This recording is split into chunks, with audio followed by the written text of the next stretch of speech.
Ready?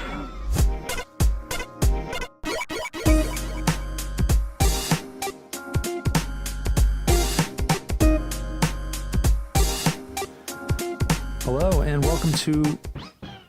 I like to wait for that. I like to wait for the Yoshi. Hello and welcome to Rhythm and Pixels video game music podcast. I'm Rob Nichols. I'm Purnell. How you doing over there? I'm all right. It's mellow, kind of relaxed. Work week's kind of manic, given the which it shouldn't be because it's after Christmas and the holiday season's in middle swing. So it's supposed to be the laziest week of the year. We should say Happy New Year to everyone listening to the show. Oh yeah! By the time they're listening to it, it will have been New Year's. Or actually, no, it'll be after New Year's. Yeah. For some reason, I'm like New Year's Day. Download us. But nah, it'll be the second. Well, I hope everybody's safe and everybody had a good time. Party. Hope you got lucrative booty and also grand beveraging celebratory times. Yo, Purnell, I've got a lucrative booty. Oh, was it popcorn? Yeah, it's popcorn. The pirate booty. You knew I was going to go there. I knew it. I know. That's good popcorn. And speaking of which, I'm not sure if it ever came up on the show, but I finally went to Trader Joe's for the first time in like a decade. Literally about a decade. Yeah, at first I was surprised, and then I realized, like, oh, that's right. Like, you don't go around that area of the town anymore. Not so much. Nope. So I popped in there with the intent to get one item, which was ghost chili seasoning. Yeah. And I left with about $70 worth of stuff because everything looked awesome and different. And they had soy milk. And it was just bizarre. All right, so this is the part of the show where we talk about our favorite groceries from Trader Joe's. Plantain chips. Ghost chili seasoning. Excellent. Oh, the ghost chili pepper potato chips. Matcha green tea latte. Ooh, that's good. Whole milk Greek yogurt. Triple ginger cookies. Oh, yeah.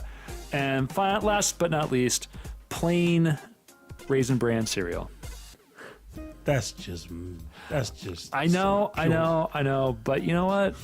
That's so vanilla. It's so good. Come on, vanilla groceries. All right, let's get into the topic. And actually, you should announce this topic because it was your idea. Right. Thank you. So we've been doing some composer focuses recently. We wanted to do awesome women in video game music composition. So not last week, but the week before, we did Junko Osawa from Namco. And this week, I thought we would do Michiru Yamane from Konami. See, because I was going to go with the low-hanging fruit, Yoko Shimomura. And by low-hanging, I don't mean quality. I mean just knowing who she is. Well, maybe we could do that another time because she really would represent Capcom. That is very true. No. Yeah, she... Well, a lot of Capcom, right? I guess so. A little bit. Because I'm thinking Kingdom Hearts. I'm thinking Square. She does a lot of stuff. So she does a lot of things. Square. That's totally cool. But this episode is all about the works of Michiru Yamane, who began her first game she composed for was in 1988. And that's when she started composing for Konami. And she is most known for her work in the Castlevania series, mainly the Genesis title, starting with the Genesis title, Castlevania Bloodlines. Yep. And then the really popular one, Castlevania Symphony of the Night. And then lots of the handheld ones, which we actually already covered in our two-part series of Castlevania games. I don't even remember the names of them anymore. The DS ones. Oh, like Portrait of Ruin? But she probably left before Portrait of Ruin, but like Circle of the Moon maybe. Circle of the Moon, and then there's one that starts with an O, Omen of Darkness. There was one that started with an O on the Game Boy? I don't know. Wait, you said Game Boy or the DS? DS. Yeah, because Game Boy Advance was Circle of the Moon. Oh, Advance, that's right. Yeah. It was Circle of the Moon. Anyway, those games. 2008, she left Konami to go freelance, and so she did a bunch of other games, and that's when we're gonna get there. We're gonna get there in the end. But someday. But I'm gonna start us off really, really far at the beginning here. How far are we talking? Or how far are we talking? So this is 1989 for the MSX computer system. This is a game which is a bizarre name, but it's a space shooter called Space Manbo. What? Yes. So the battleship is called Manbo, like Battleship Manbo. Mumbo. It's spelled really funny. So the game is called Space Manbo for the MSX. This track is called Battleship, and I can't think of a better way to start off this episode because this track is a jam, and I hope you enjoy it. Space Mambo. It's a space jam. Come on, let's jam. Oh, God. Come on, let's jam. Only on the. You worked that in. You worked that in. I did. Oh, I should play like a backing track while I do that. And that's our intro. oh, mercy. I hope you enjoy this. This is Battleship from the game Space Manbo for the MSX computer system by Michiru Yamane.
Battleship from the game Space Manbo for the MSX computer system, composed by Michiru Yamane.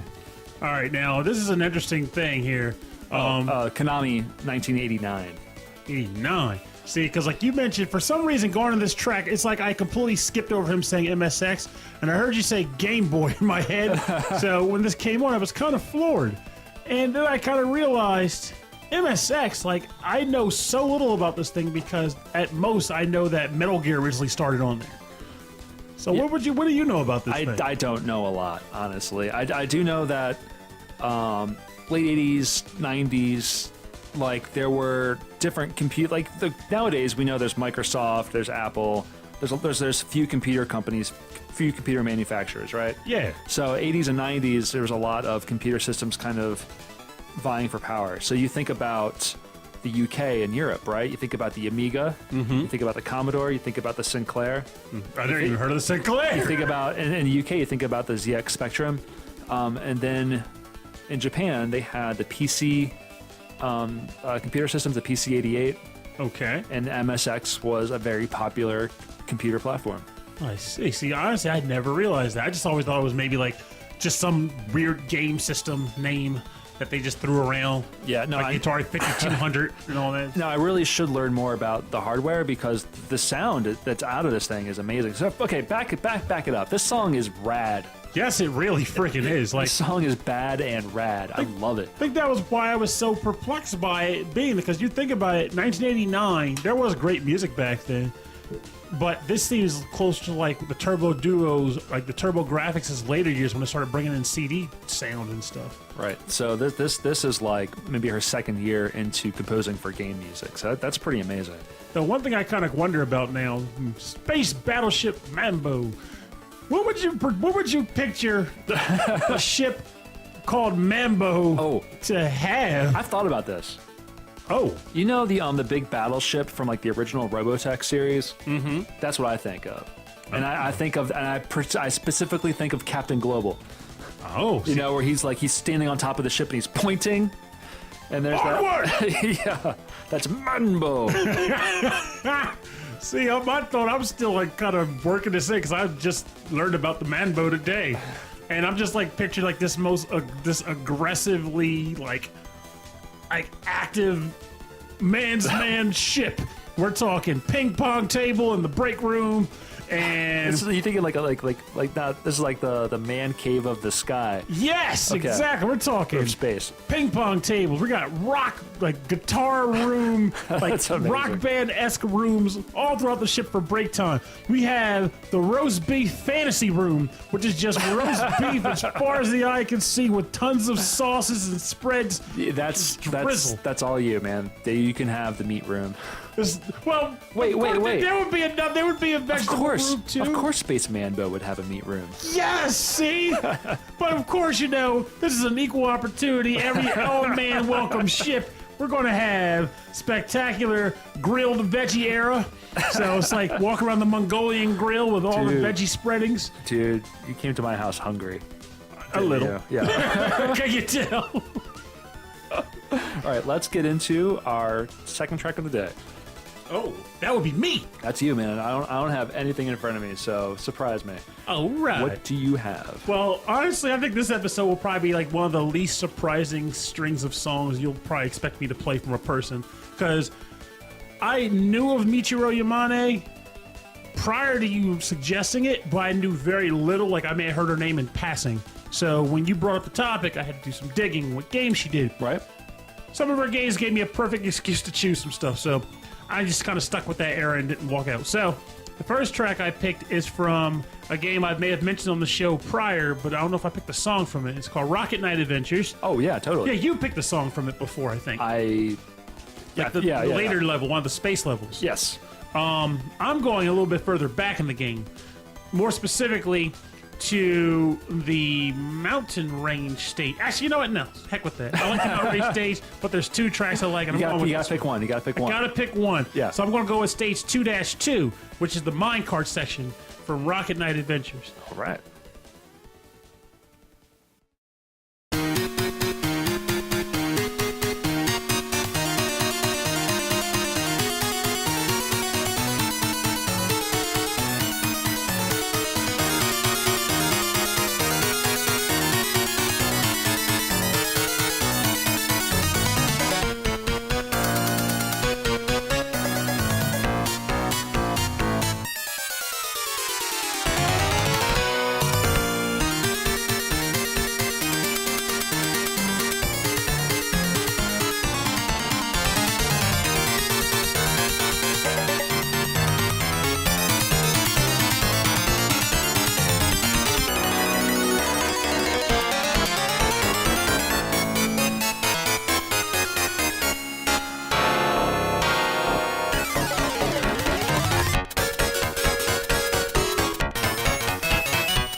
Welcome back. I hope you just enjoyed listening to that very different track from the game Rocket Knight Adventures. Takes place on the stage 2-2, Minecart Madness. I just named it that.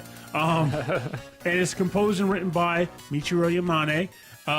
It's actually the track is from stage 2, Act 2, Minecart Ride. Minecart Ride. Yeah, that's how it is titled. Nice.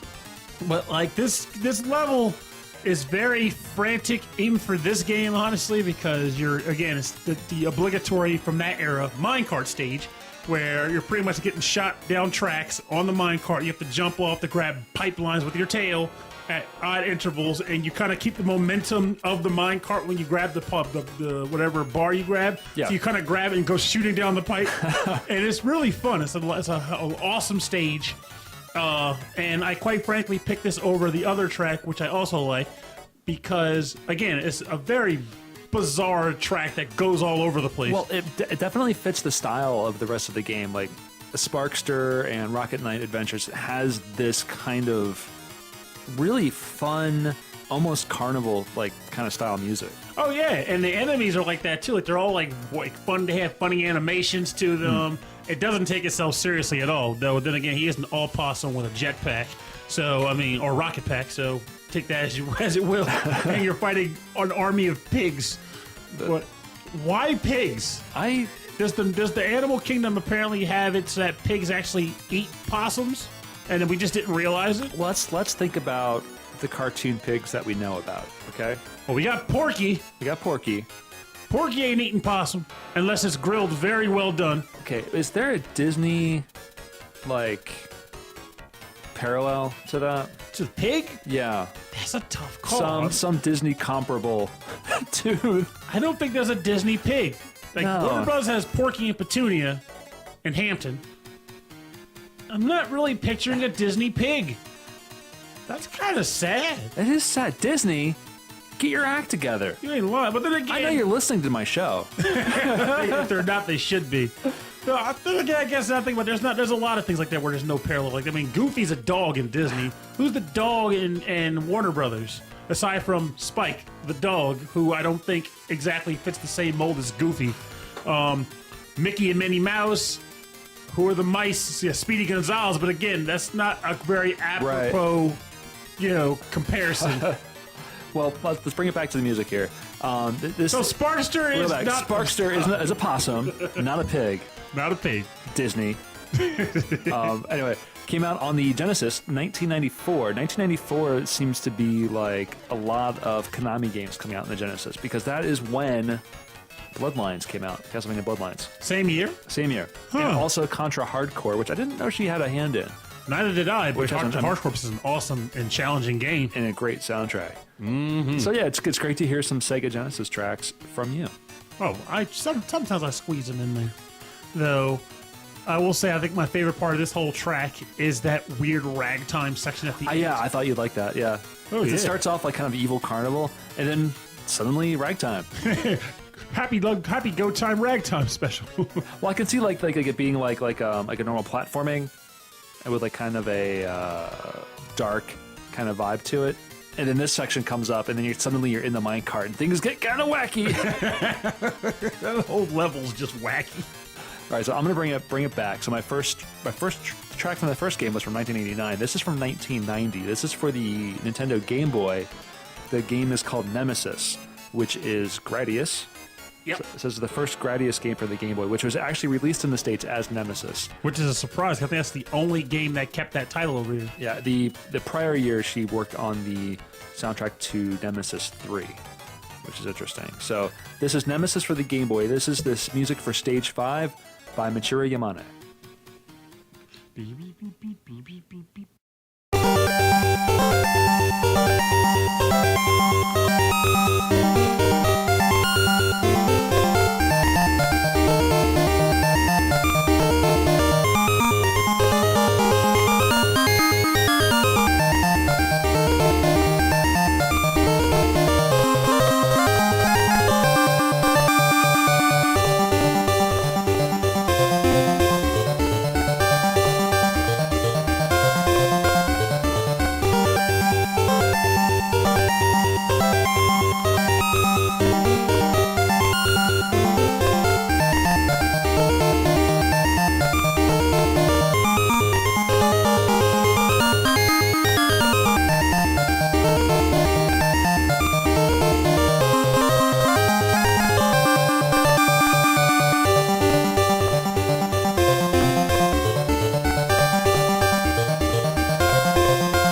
This is the Stage 5 music from the game Nemesis for the Game Boy by Michiru Yamane. And man, this is a good song. I'm actually kind of surprised now to hear you say that this is Stage 5 because if I think about this well enough, 'cause it's been a long time, but I think that game only had 5 stages, which would make this the last stage of the game. Yes. And this does not sound That like is the final correct. stage track at I all. know. I don't know. It sounds pretty intense.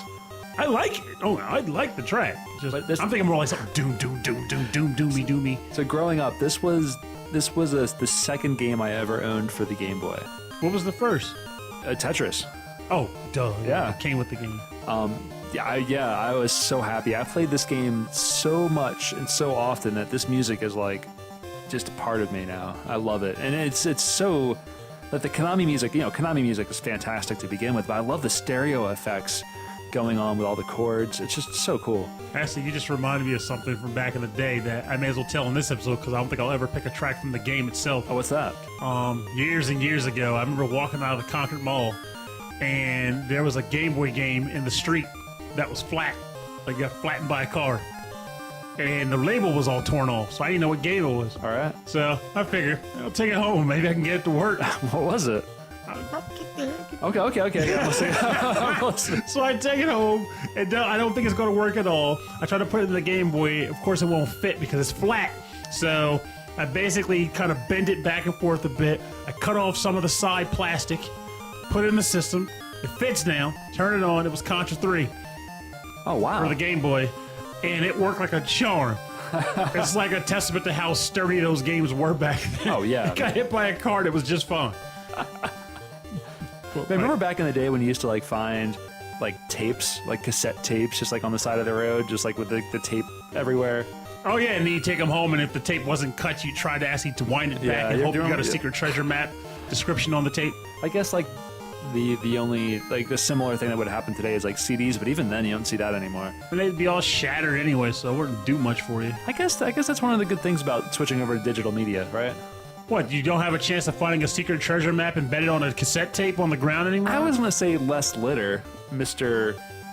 Oh, it doesn't stop the litter, it just makes the litter less usable if you picked it up off the ground. I can take that cassette. Mr. Eco-friendly man over there. I am an eco-friendly man. I love the I planet. know you are, yeah. I love it so much I drive a 1998 truck. Wait, that makes no sense. I do love the planet. You drive the automobile you can fit in. That is very true. This is the largest automobile that I could afford in 2004, and I'm still driving it. Should that make me the object of fun? No, but absolutely not. But Captain Planet, what's your next track? All right. Well, I'll stay in the realm of the Game Boy because why not? You already took it there. Yeah. Oh, we're going Game Boy. Oh, yeah. Every once in a while, I have an opportunity. I'm going to take it. I am stoked. What's up? The game in choice is Teenage Mutant Ninja Turtles, Ooh. Fall of the Foot Clan, and the track comes from Stage 2, Warehouse.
Cowbugadoos, you're currently kicking shell to Stage 2, Warehouse, from Teenage Mutant Ninja Turtles, Fall of the Foot Clan, from the Nintendo Game Boy. Nice. Also, 1990. That was the yeah. perfect year, too. So like she was definitely hitting the Game Boy tunes at this time of the year. This year. Yes. This game, I'm not sure if I got it for my birthday or for Christmas, but I'm almost positive it was Christmas because that birthday I got Mega Man Dr. Y's Revenge, I believe. But this game was simple yet really awesome back then. It was. It was also like the first Turtles handheld like Game Boy game, right? It was. Yeah, it which really was. And it was a platformer that was awesome. Left to right side scroller. You could choose between any of the 4 turtles. They were mildly different from each other, but they were still the turtles, and you still loved playing as them. Yeah, and the and this music is awesome. I mean, it's obviously it's fantastic, but the noise of the of those chords that didn't. It's the that's the square wave. It's 2 square waves on top of each other, and they're phased out a little bit, so it has that kind of crunchy, kind of wavy kind of sound to it, which you don't hear super often. And I feel like I've heard it more in Western composers, so I think that's cool. And I'm just honestly wondering if Dave is listening to this episode. I don't know how often he listens to the show, but every time a Game Boy track comes up, I want to challenge him to tell me if it's is that good the or guy not. who doesn't like the Game Boy sound? He hates the Game Boy sound. Like, how is that possible? Dude, Dave. Oh, I almost sneeze again. Oh, God. Man, that's a weird sneeze sound you make there. It was like sounds like some kind of old man. They come in threes, man. So Dave is the one who doesn't like the Game Boy music. Yeah, I never understood that. I mean, I know. I get that. I understand that. It's got a very raw electronic sound. but it makes me cry because raw electronic sound is what it's all about. Yeah, it's raw. That's where I first heard the Tetris music. As in, I did not play it on the NES. I only played it on the Game Boy. And to me, that is the most memorable Tetris sound, is the Game Boy sound, not the NES sound. The Mega Man games, I actually prefer some of the tracks on the Game Boy to the NES. That's something that's considered blasphemous in the community, I'm sure, but that's how I roll. So it just makes me sad. Like, I'm hoping maybe I'll find that track that clicks. Yeah, there is a lot of nostalgia I have wrapped up in this sound, but I think it's just a great sound. It's like the NES just times two. You know, it's got stereo, it's got the extra waveform it can use. It has a lot of potential. Yes, it does. I think part that and partly because of like the modding community is why it's really popular with chiptune artists to compose specifically on the Game Boy. Mm-hmm.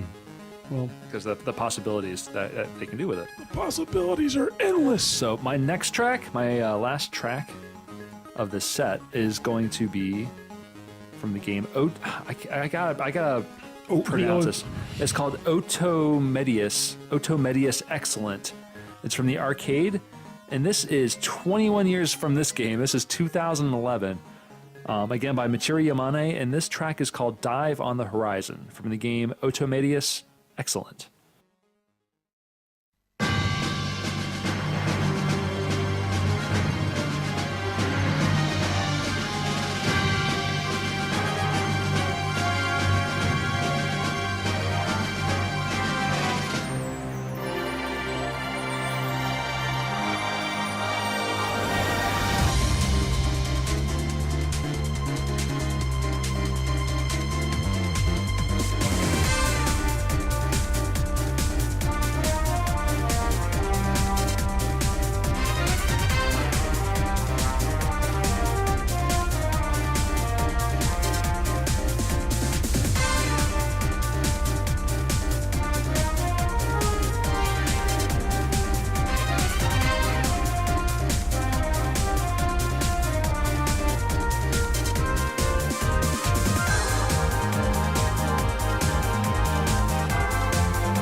Make no sense, gotta bring it on in.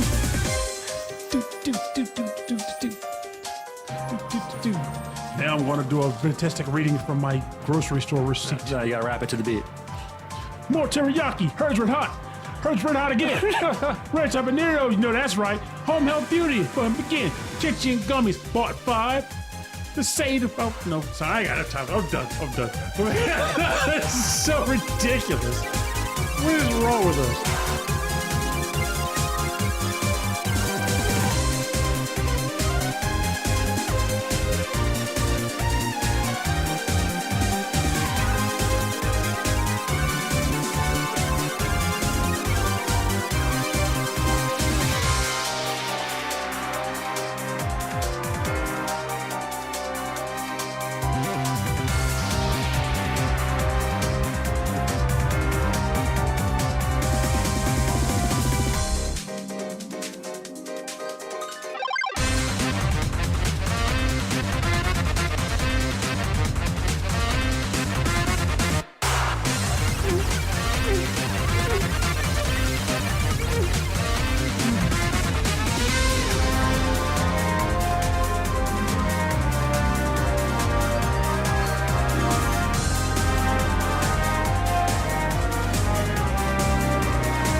You're listening to the track Dive on the Horizon from the game Otomedius Excellent from the arcade by Michiru Yamane.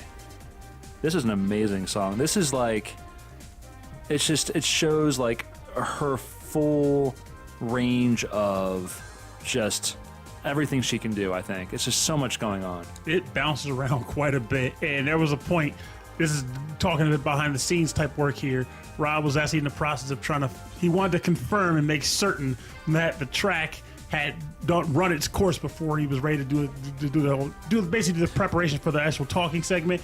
And I was like, I can't, man, keep going, let it ride, because I want to hear this again. I'm fine with this constantly going on indefinitely. Yeah, so that last part of the track, like just like that last movement before it goes and then it cuts out right before we cut back into the song, into our talking here. That last section just kind of repeats, and I believe that's probably when a boss section comes up, so it just kind of repeats over and over for as long as it takes for you to fight the boss. Because, you know, shooters are essentially auto-scrolling games, so it's a finite amount of time that's known. That's so a good point. The composer would only have to compose for that amount of time, and then they would have the section of the track that would be the boss music. That so makes a lot of sense. It just happens to be all composed into one long song. It's awesome. I think this is just... It's really, to me, it shows off her creativity in that, like, in so many years of her writing music, that she still has so much to do. Actually, you just made my brain completely do a sidetrack there. What's up? It made me think about the fact that due to the fact that shooters tend to have very specifically linked stages because of the fact that they auto-scroll, depending on the game, the composer can write the track with the express intention of certain parts of the music hitting when you get to a certain part in the stage. Oh, absolutely. And there was one game in particular that I know did exactly that. I don't know if I'll ever get to pick it on the show, but it was from the game Airzonk. Airzonk, yeah. Yeah, on the very last level, it starts out... That was TurboGrafx. Yeah, TurboGrafx. Right. In the very last level, the first half of the stage is like the prehistoric, like bonk type world with a bunch of dinosaurs and birds running around. You're shooting them out of the sky. And at a certain point in the level, the music's really happy. And at a certain point in the level, it stops moving, and all the wall panels from the back start falling down, and the music starts to get darker and darker. And then you start realizing you're actually like a mechanical simulation of Bonk's adventure. And then all of a sudden, all the dinosaurs, like robotic dinosaur skeletons running at you, and like bird rockets shooting at you. It's really weird. That's crazy. Awesome. But it did a great job of conveying that idea. Sidetrack, I know, but it's kind of do sometimes. That's all right. We get a chance to kind of like just jam out to this awesome keyboard solo. Oh yeah. Ooh, let me come This right was back a into great it. selection on your part. Thank you. I thought it was the part where it goes do do do do do. Yeah, dude, just loop right back around. But yeah, it's an amazing tune, and her later work in the later 2010s, awesome stuff. So, what's your final track there, Pernell? Well, I'm going to take it back a bit, and the fact that, again, since she was the composer of all these wonderful games, I was like, I'm going back to Rocket Knight Adventures, or rather its sequel, Sparkster. Oh, cool. Also from the Genesis. It was on Super Nintendo too, but this track is better on Genesis. Yeah, I love that sound you get off the Genesis. And the track in question is the track theme for the very first stage of the game, simply titled Shooting, from the game Sparkstar.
Welcome back. You are jamming out to one spectacular track. This comes from the game Sparkster, Stage 1, from the artist-composer Michiru Yamane. This is one of my. I think this is my favorite track of the show. I think it actually is. First of all, it's got a very full sound. It has a lot of bass to it, and I love that chord right at the beginning there. It sounds emotional. Yes, and I'm glad you say that because I never would describe it that way, but it's exactly how I feel about it. Like, to put it in perspective, I don't like this game as much as the first game. In fact, I never even finished Sparkster. I got bored of it. But I still come back to play it on a regular basis just to do Stage 1 because of this song. Oh, really? Yes, this music stands out as, like, if you had to list a set of, our next topic, it'll come up with this intro again in a sense, but I think of video game music as kind of being a good soundtrack to a lot of life in its own way. This, to me, is a perfect track for when you're offsetting to an adventure of your own. You're actually stepping out to go on a journey of some sort, getting your car to go somewhere, you know? And this is the first stage of the game. You're offsetting on your adventure. Well, it's got a very like space shooter kind of sound to it, which is what Michiru Yamane has composed a lot of for Konami. And I feel like that sounds very adventurous. That sound has that like kind of like getting ready to tackle the day kind of sound to it. And the thing that's funny about this too, we were talking about it right before coming back to the show, but I made sure to specify Genesis. Yeah, we listened to some of that. On the Super Nintendo soundtrack's good, but it's not touching this. But not this. This is something else. Like, there was always that Genesis versus Super Nintendo debate that people used to have. And my stance on it was always that Super Nintendo was better for things like color and like vibrant graphic, whereas the Genesis had the sound. And this is a prime example. Yeah, which is funny because I think a lot of people really dislike the sound of the Genesis. In the same way that your friend doesn't like the sound of the Game Boy. Those people are wrong. they're just wrong. They're just wrong. Sorry, guys, you're wrong. Well, jokes aside, though, it's like not so much about one versus the other, because that's totally more like either you like it or you don't. The console wars are past us. Exactly, but when it comes to just outright not liking the Genesis sound, how is that possible? I think it's just that harsh electronic sound that can be harsh. Now this has a less harsher tone to it, I think. It's got more of a round kind of feel. And I think that has a lot to do with the extra bass going on.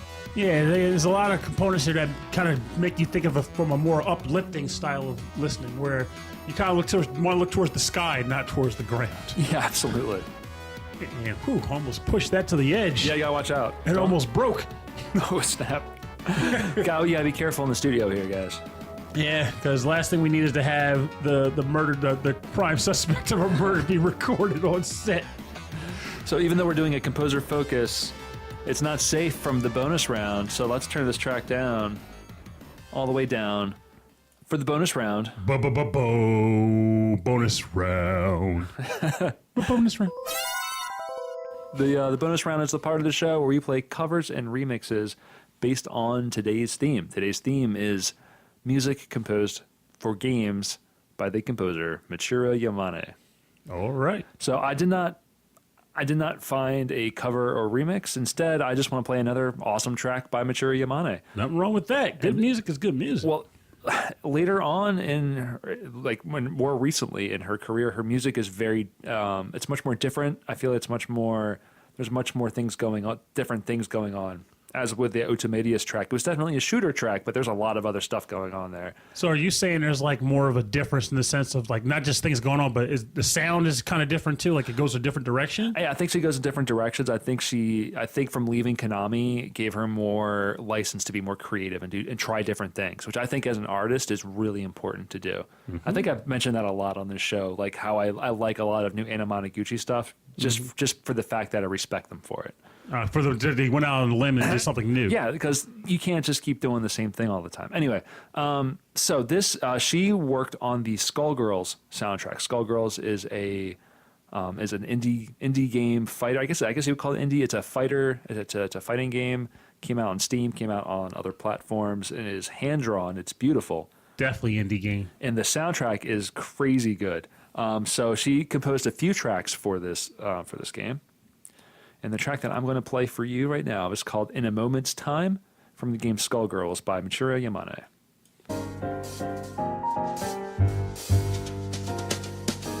Why so down tonight? Just another day that didn't go your way. Well, don't you make a side. Just take my hand, don't toss and turn. Let's just lie awake. In just a moment's time, you'll wonder why you ever thought you ever longed for more than you've got.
That was In Just a Moment's Time from the game Skullgirls. That's the ending credits theme. Written and composed by Michiru Yamane, lyrics by Hyla Zilka. So yeah, that alone is what makes me want to play this fighting game more than anything so far. Like, the game is beautiful. There's a lot of great praise for it from the fighting game community, but that song is fantastic. Well, if I remember correctly, first thing, because I remember you tag off all that statement you made. Well, a lot of it may be due to the fact that, if I remember correctly, the game was kickstarted a couple years back, and it was created by members of the fighting game community. Yeah. Because they wanted to be kind of like more towards what they were looking for and what a fighter should be. Yes, from what I've read, the gameplay style is closer to Marvel Capcom 2. Oh, yeah, because there is switching. I know that. Yeah, there's players switching around, and but everything is hand-drawn animation, and it's very super high definition. So it looks like you're playing kind of a cartoon style type thing. It's cool. And I suck at fighters but I still want it for Peacock alone. That character is awesome. I'll have to check that out. But yeah, I'm glad. I hope you enjoyed that. I very, very much enjoyed it. Oh, I was listening to it for a while, enjoying it, every bit of it, and then out of nowhere, I did kind of go into a scat mode. Yeah. Well, it's better than me going through Space Jam on every song I played today. So. He actually did do that. I did do that. He really did do that. I almost cut the record to do that, but no. So yeah, I feel like that works for the bonus round because we don't usually play tracks with vocals during the show. It works because it's awesome music. I cheat sometimes too. Well, you didn't cheat this time around. What did you find? Well, I kind of went back to an old stalwart favorite of mine. It's a arrangement team that goes by the name of Dangerous Mezashi Cat, and this track was done on a Sega arrangement tribute album called Omega Catastrophe. The track is called Transcend Both the Fear and Despair, and it is a remix of the track Calling from Heaven from the game Castlevania Bloodlines, basically the last stage of the game. Very awesome. Cool. You will love it. You will lose your mind. What is a man? All right, I'm good. A miserable pile of soundtracks.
put my guitar down now because Yeah, you were rocking pretty hard there. oh yeah, I dang near broke an invisible string over here. And I was happy to accompany you on my violin.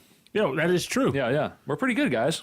We're working on it. If you want to see more air guitar outtake concerts, just check out our YouTube page. We will never post them. Maybe. So that was actually not us, obviously. It was Dangerous Mezashi Cat. Dangerous Mezashi with the Z, Cat. Yes. I believe it's an arrangement group of people. I know primarily, though, is that they're awesome. I've been listening to them off and on for years as I come across their stuff. Last FM and also just YouTube and just random bits. And one day I'm going to get my hands on some of those albums because I love their stuff. And I'm hoping to come across more recent stuff down the line because they're just that good. But hopefully you guys enjoyed that too. And it is a spectacular remix to also, Rob actually pointed out, he picked the track, he picked this exact track, the normal version of it, on an earlier episode of the show. So originally composed by Michiru Yamane, this was Calling from Heaven from Castlevania Bloodlines, which is what we picked way back when on our classic Castlevania episode. And if you're a fan of Castlevania games in general, and you want a Castlevania game that feels very different Play that one. every other Castlevania, do that one. Like, this level in general is so bizarre. Oh, yeah. It's so awesome, though. Just play it. So for more information on the artists and tracks on the bonus round part of the show, check out rhythmandpixels.com for more information there. We'll have links to their Facebooks, profiles, and everywhere you can get their music.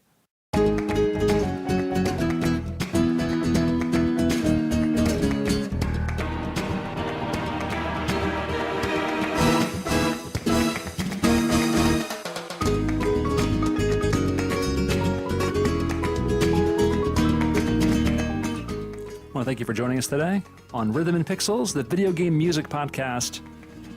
Our focus on the composer Michiru Yamane. I'm sorry, I'm just kind of making my fake castanets over here and snap my fingers. This is a good tune. This has been a full episode of fantastic Konami music, and I thought it would be great to end on one of her Beatmani tracks from Beatmania 2DX 14 Gold. Go! A lot of titles on that one, and it's called Camiruana Mendez. Yes, overall, this is an awesome choice of composer because there has not been a single sleeper in this whole bit. In fact, all of her music is so good. This is probably one of the harder episodes to choose music for. Yeah, it ended up being pretty difficult to pare everything down to just so many. Like, Purnell came here and was like, oh, we're doing how many? Because I got like 5 or 6 right here. Yeah, I was swimming in it. I was ready. Good stuff. I'm looking forward to now. I'm actually getting into these composer-focused episodes are actually kind of fun because they kind of make you dig. First of all, they kind of expand the pond, be outside of our general topics. Right. It makes you see like, okay, this person also worked on these other games, and it encourages you to explore other things. I encourage the listeners to do the same thing. Like, see what composers were on some of your favorite soundtracks, and then explore those other soundtracks. Yes, because you might be surprised. You might find some new games that you want to check out too, as a result of that exploration. I know I typically do. But overall, yes, this was a great roster of tunes, and now I feel like I want to find a way to go replay Fall of the Foot Clan. I hadn't played it since I was like 11 years old. But yeah, we can figure out how to emulate that thing, I'm sure. Oh yeah. Yeah. No, you. Oh, you. Oh, no, after you, Purnell. I don't know to say. That's it. I totally flubbed there. Anyway, if you have any questions for us, or if you have any information for us, if you have any questions for us, please contact us through our email address. rhythmandpixels@hotmail.com. And if you would like a full track listing and more information about the show, please check out the website. rhythmandpixels.com. And if you'd like to see more Rhythm and Pixels, check it out on your local social media. It's Facebook, Twitter, and Instagram, all at Rhythm and Pixels, all one word. You can also check us out on YouTube. And if you're feeling generous, you like the show, you want to send a few bucks our way, check us out on Patreon, patreon.com/Rhythm and Pixels. I got stuck when you kind of flubbed at the beginning there because now I'm thinking about, go to visit your local Facebook dispensary. Yeah, I was thinking like in my mind, I'm thinking like the news. Like I'm not like an NPR presenter. Now, brought No to you one's by that good. our lovely sponsors. We have none. We have LaCroix, who may as well be a sponsor. They may as well be. They're here all the time. We drink from their cups. Oh boy. I don't have anything else to add except that next episode's going to be awesome. I believe it was suggested by a listener. Oh, Was it? no, the one that from earlier, came up from me. Oh, okay. Well, hey, thanks from now. You're welcome. I'm a Hey. fan of our show, and I love proposing topics. Hey, be like Purnell. Send us some information. Hit those email boxes, hit us on Facebook, give us some ideas on some topics you'd like to see us hit, because don't get me wrong, we've still got plenty to work with, but we're going to start getting pretty weird. Well, I want to thank our listeners from all the way out in Saudi Arabia, brothers actually, who introduced the show to each other and are big fans now. So thank you for listening, guys. And we have your topic suggestions, and they are on the list. We're going to hit those next. I'm actually ready to do that. I just want to make sure I get this other one out of the way, but I'm ready for that. I'm not going to say it because I almost spoiled it. Yeah, we're not gonna spoil it. I am ready for at least for definitely one of the topics you suggested is a great one, and I already had the topic. The moment Rob suggested, I was like, the topic's ready to go. Or rather, one track at least I already got ready to go. I feel sometimes you just need that one, just kind of like just to break right into it. So you guys, we will definitely do that. We'll do that topic great justice. I promise. Yeah, I'm looking forward to it. So we are the Rhythm and Pixels video game music podcast. We're your hosts. I'm Rob Nichols. And I'm Purnell. Thanks for listening. And remember, I know it's the new year. We just did our drinking and toasting and out with the bad, in with the good, blah, blah, blah. Which is legit, but gotta remember, it's an ongoing improvement. Growth is an ongoing process. It doesn't stop at one ear and begin with another. So keep that focus, keep going strong. Don't let something as simple as the end of a calendar year deter you from your goals. Nothing wrong with starting. Don't let it stop them. So, Happy New Year, folks. Hope you had fun.